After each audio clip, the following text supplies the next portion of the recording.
Hi all! Everything in my video is pulled from the public domain, and I am using them under the Fair Use, Fair Dealings guidelines. Everything I say is my own opinion. You should look into this information for yourselves, but I'm pretty sure I'm right. Good morning, everybody! I hope everybody is having a fabulous morning so far.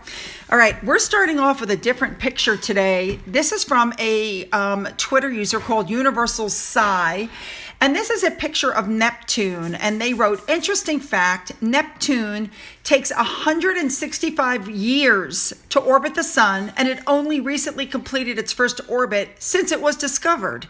Pretty cool. All right, as usual, we have a lot to cover.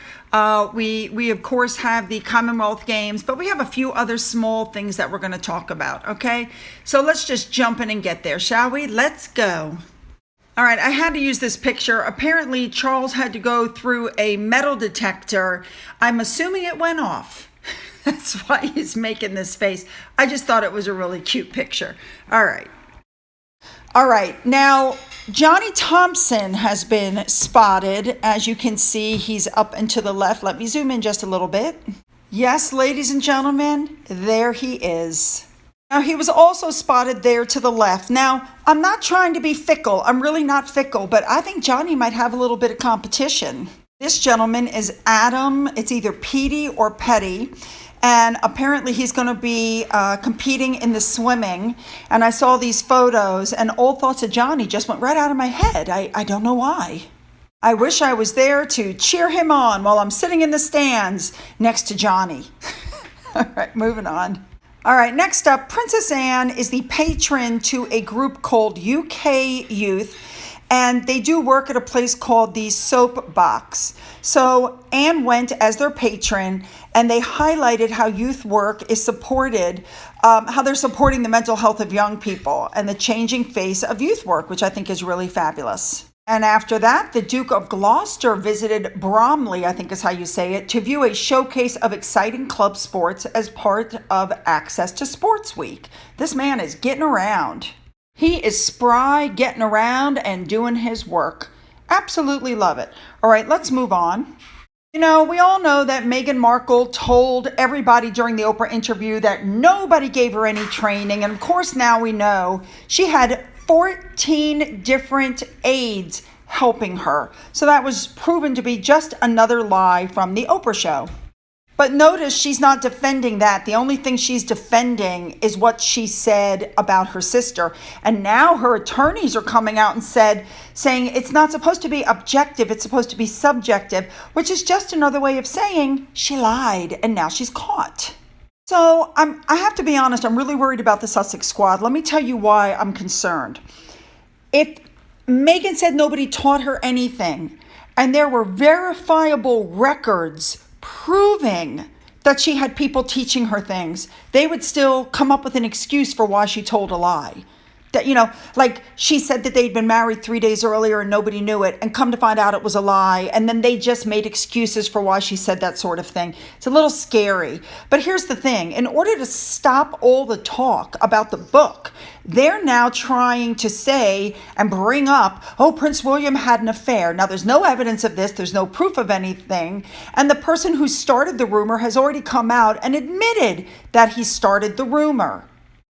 But instead of admitting that maybe there's a problem with Meghan, they're going to throw William's name around again. Now, people that do that, I'm sure, do not have their actual Twitter names on there in blue check marks, because if William ever really wanted to, he could have attorneys find these people and he could get them for slander and libel.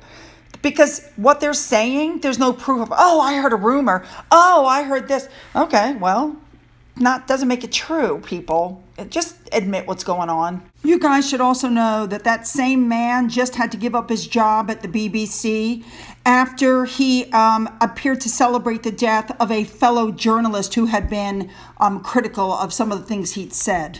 Unbelievable. And in the meantime, Harry and Meghan landed on the list of Hollywood's most hated people.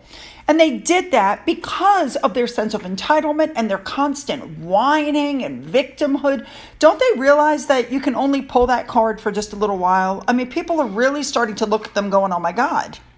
Now, this is another story that came out that's in the book that I can't imagine how they would refute this in a lawsuit. But essentially, this story talks about how Harry and Meghan tried to get a better Jubilee seat when they attended the service of Thanksgiving at St. Paul's Cathedral. We all saw the video. They showed up late. They had to be escorted to their seats. I think they had an inkling, the Queen had an inkling of what was happening. Otherwise, why would she have somebody waiting for them to escort them to their seats?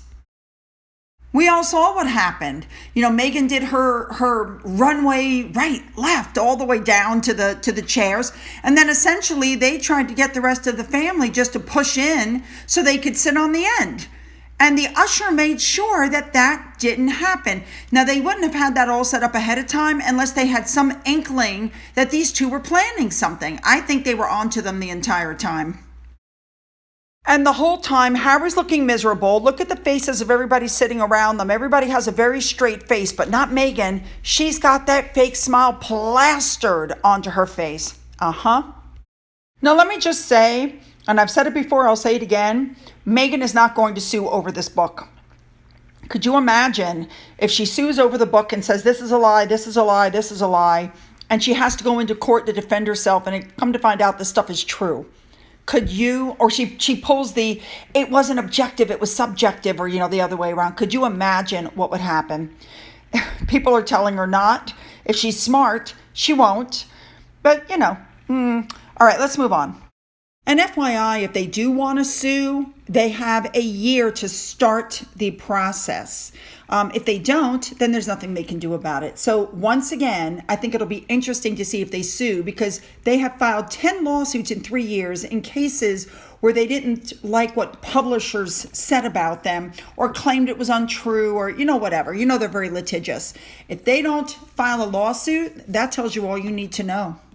Now, I need to throw this in there.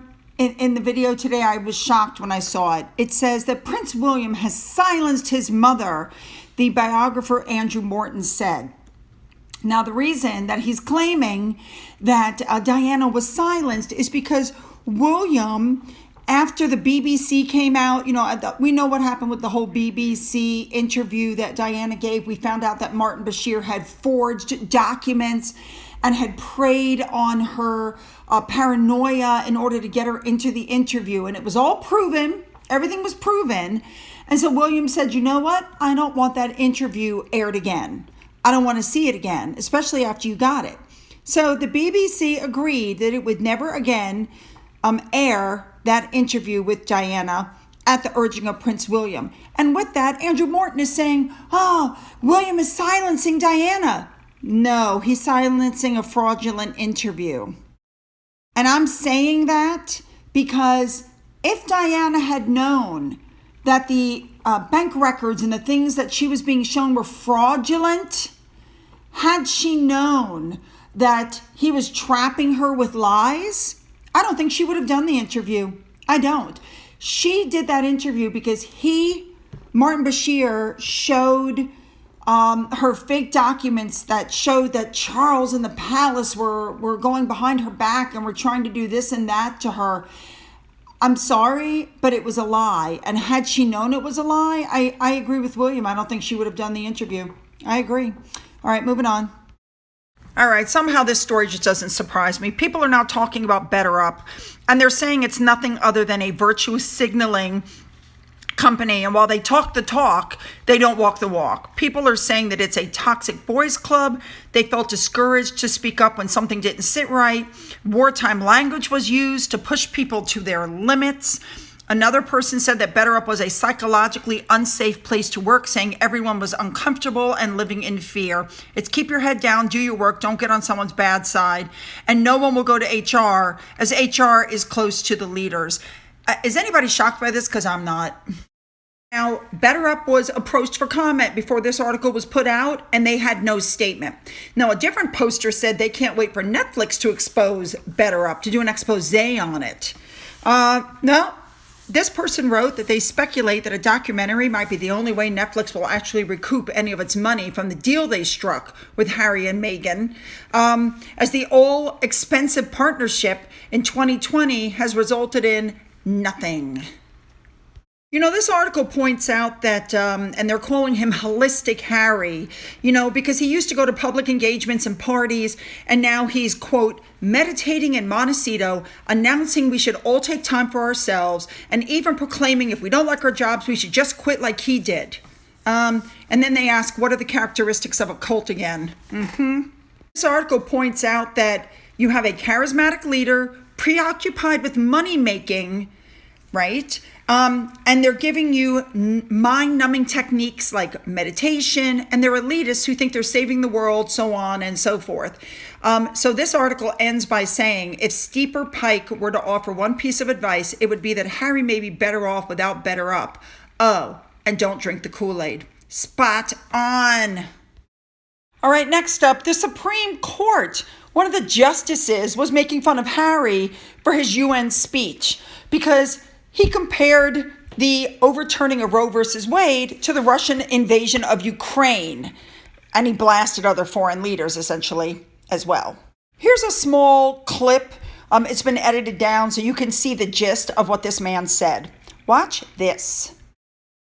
Impulse came upon me, and I said to myself, you're an American judge, and what business is it of yours to criticize decisions that are handed down by foreign courts? One of these was former Prime Minister Boris Johnson, but he paid the price.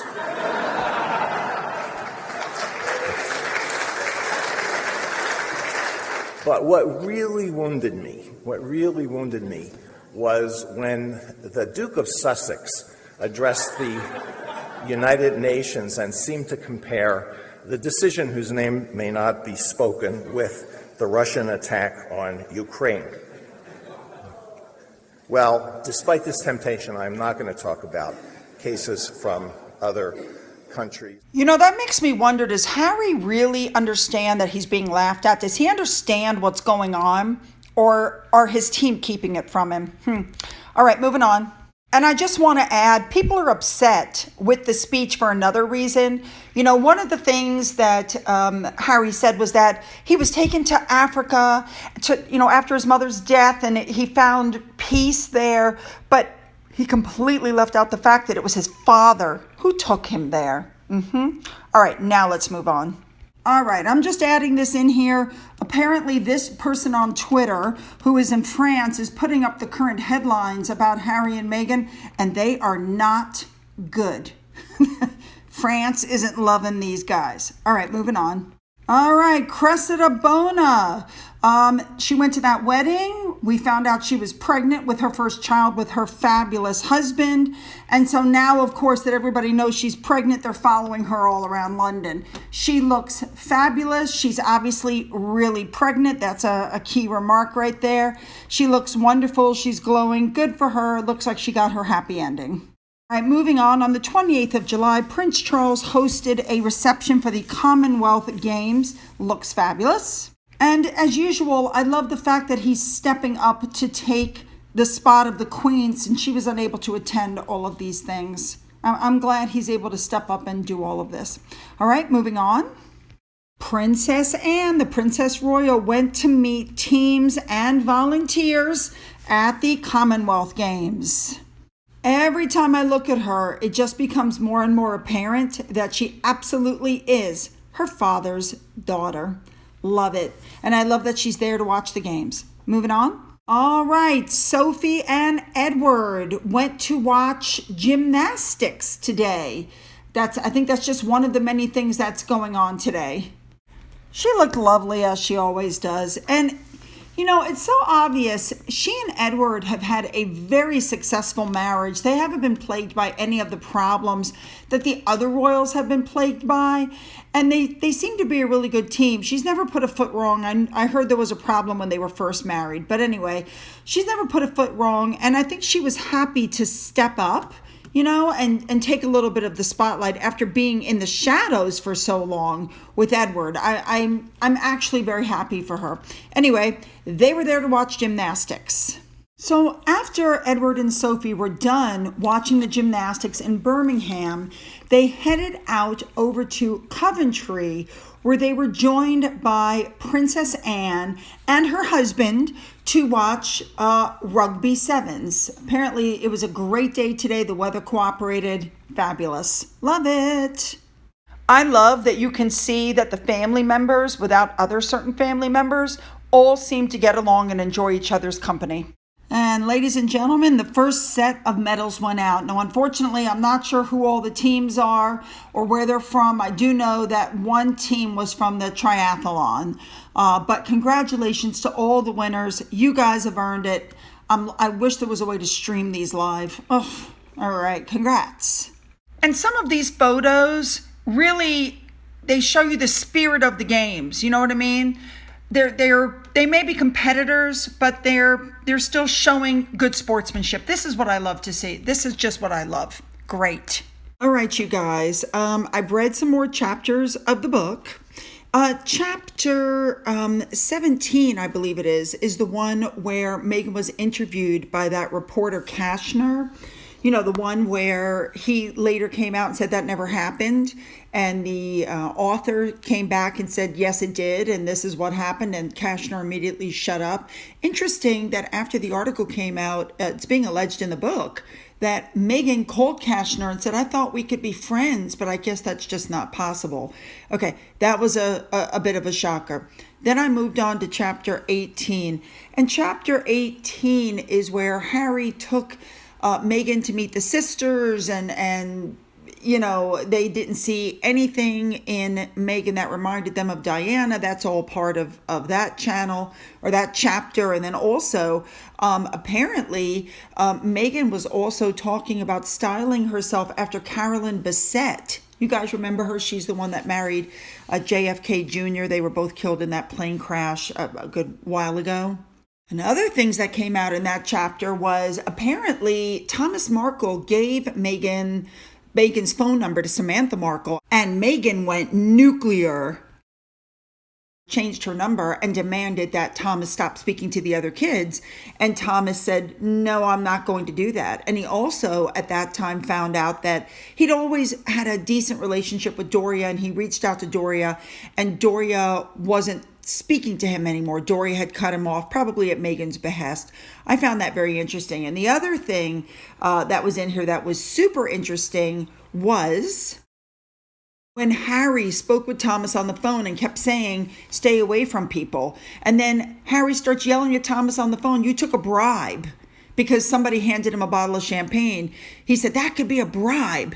And you know, Thomas Markle kept saying, I'm being harassed. This is crazy. I need help. And all Harry would say is, don't talk to anyone. Don't talk to anyone. Don't talk to anyone. He knew that Doria was getting help. He asked for help. And according to the book, no help came. Now, the interest, and that also, by the way, is when he was told to disown the other kids and Meghan said no, or he told Meghan no, and that's when Meghan said to him, then we have nothing more to say. And that was literally the last time that they spoke. Now, one other thing that's in this book, we all know that Meghan said nobody helped her, nobody taught her anything. Well, come to find out, she had 14 people that were talking to her and showing her protocol and all this kind of stuff. The emails at 5 a.m. Okay, apparently nobody cared that the emails were coming at 5 a.m. The problem was she expected the staff to instantly reply to her 5 a.m. messages. That was the problem. So that's nothing, about that's un-American and that's the way an American works. You can send all the emails you want at 5 a.m., but you can't expect other people to be up at 5 a.m. And then she would be upset with them when they didn't immediately respond. Now, also in these chapters, it talks about how Meghan flew back to Canada to film the last thing of Suits, and everybody was so happy for her. And there was, all these people that were like, we'll see you soon. We'll see you soon. She's hugging and kissing them and blah, blah, blah, blah, blah. And then they never heard from her again. And if they reached out to her, she didn't respond. So when she was done with people, the one thing that comes across very strongly in this book is that when she was done with people, she was done with you. You were finished. You were cut off, whether you be family or friend. Interesting. All right, guys, lots and lots and lots of information. Again, I want your comments. I want your thoughts. You know I'm reading them. Don't forget to hit the subscribe button. If you've already hit the button, double check and make sure you're still subscribed, okay? Don't forget you can follow me on Twitter, Getter, Rumble. You can email me. For those of you who've donated to my coffee fund, thank you so much. And as always, you guys, have a great day.